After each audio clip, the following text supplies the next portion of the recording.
নমস্কাৰ পিএফআইক নিষিদ্ধ কৰা কাৰ্যৰ বিৰোধিতা কৰিছে আছাদুদ্দিন ওৱেইছে।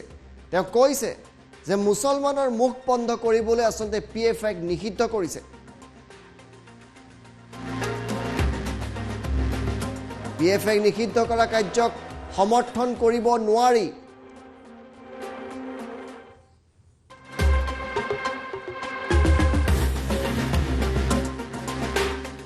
এনে ধৰণৰ নিষিদ্ধকৰণ বিপজ্জনক ডেঞ্জাৰাছ বুলি কৈছে তেওঁ।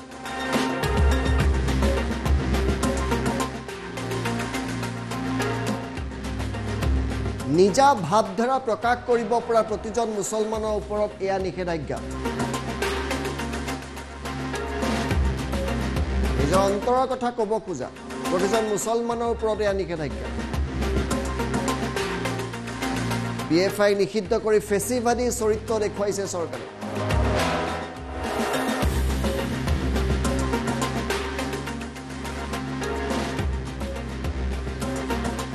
যিকোনো মুছলমান যুৱকক এতিয়াৰে পৰা পিএফআইৰে সম্পৰ্ক আছে বুলি UAPA জাপি দিব পাৰিব।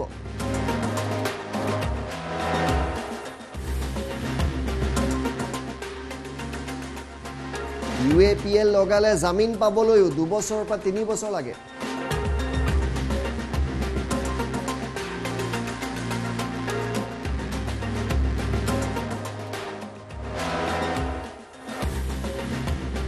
মই পিএফআইৰ কট্টৰবাদী চিন্তাধাৰাৰ বিৰোধিতা কৰি আহিছোঁ, আছাদুদ্দিন ওৱেইছে প্ৰকাশ কৰিছে।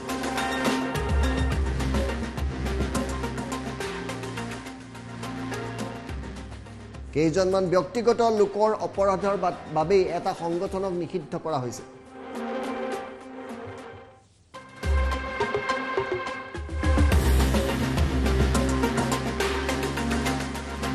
UAPA লগোৱাৰ ফলত বছৰ বছৰ ধৰি বহু মুছলমান এতিয়াও জেলত আছে।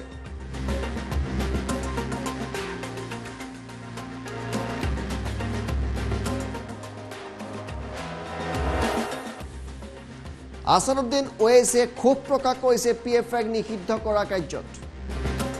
আছাদুদ্দিন ওৱেইছে কি বুলি কৈছে আপোনালোকক শুনাইছো এবাৰ।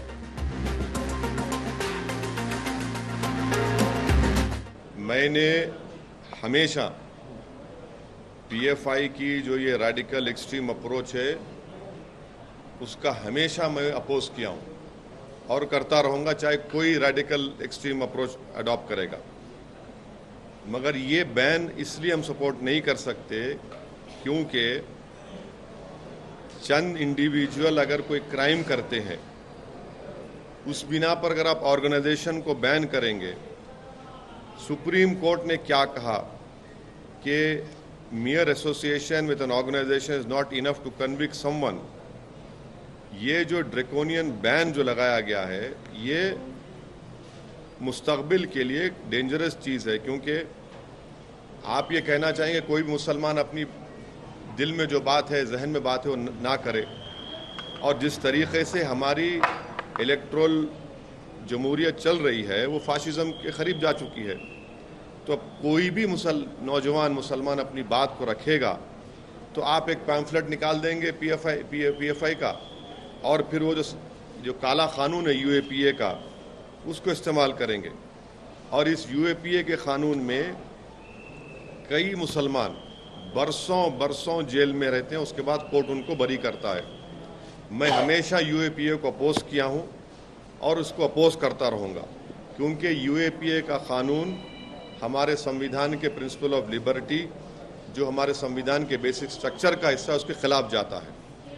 ये जो केस होगा, इस तरह जो केसेस मुस्तकबिल में बुक होंगे, नौजवान उसमें बुक होंगे, तो वो सेम सिद्दीक कप्पन की टाइमलाइन को फॉलो करेगा और उनको 2 साल 3 साल लगेंगे बेल मिलने के लिए।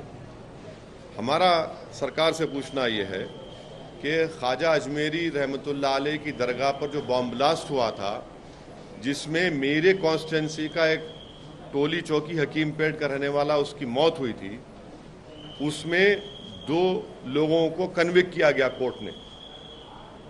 वो कौन सी ऑर्गेनाइजेशन ताल्लुक उनका बताइए, कोर्ट का जजमेंट कह रहा है, और उस ऑर्गेनाइजेशन को तो आप बैन नहीं करेंगे।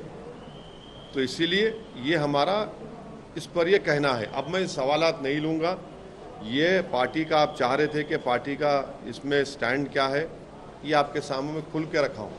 रेडिकलाइजेशन हो, एक्सट्रीमिज्म हो, हम उसका अपोज करते आए हैं। चाहे रेडिकलाइजेशन, एक्सट्रीम कोई भी करो, कोई ऑर्गेनाइजेशन करो, हम उसका अपोज करते आए हैं। मगर जब बैन कर रहे हैं तो इन चीज़ों को भी ध्यान में रखना चाहिए था। अब ये देखिए, शहबाज अंसारी, मंदार झारखंड के बच्चे को, उसको लिंचिंग हो गई। अब ये रेडिकलाइज कौन कर रहा है इन लोगों को, ये बताइए ना। यही तो मेरा सवाल है, इनको रेडिकलाइज कौन कर रहा है कि वो शहबाज अंसारी, उसके ये जो जानकार हैं, ये लोग जो एलेज एक्यूज हैं, ये रेडिकलाइजेशन देश को बर्बाद कर रहा है। क्या शहबाज को इंसाफ मिलेगा, या फिर बीजेपी इन लोगों को भी जो एक्यूज है उनको फिर फूल माला पहना देगी? तो झारखंड की सरकार की जिम्मेदारी है कि इस पर सख्त एक्शन ले और वो पीड़ित परिवार से कोई मंत्री जाकर मिले, उनको यकीन दिलाए कि इनसे इंसाफ होगा और उनकी मदद करना। मगर ये रेडिकलाइजेशन नहीं है। शहबाज अंसारी की मौत, उसका कत्ल, लिंचिंग, ये रेडिकलाइजेशन है, एक्सट्रीमिज्म है। ये धर्म संसद में क्या क्या नहीं बोला गया, ये सब रेडिकलाइजेशन हो रहा है।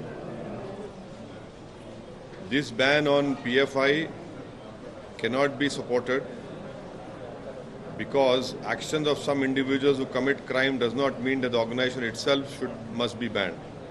Supreme Court has also held that mere association with an organization is not enough to convict someone. A draconian ban of this kind is dangerous, as it is a ban on any Muslim who wishes to speak his mind. The way Indian electoral authority is approaching fascism, every Muslim youth will now be arrested with a PFI pamphlet under India's black law UAPA. Muslims have spent decades in prison before being acquitted by courts. I have opposed UAPA and will always oppose all the action under UAPA. It runs afoul the principles of liberty, which is part of the basic structure of the Constitution. We should remember that Congress amended UAPA to make it stringent, and when BJP amended the law to make it even more draconian. And at that time, the Congress supported it. This case will follow the timeline of Kapan, where any activist or journalist is randomly arrested and takes 2 years to even get bail. How come PFI is banned but organizations associated with convicts of Khaja Ajmeri bomb blast are not? Why has government not banned right-wing majoritarian organizations? This is my statement on this recent ban issue.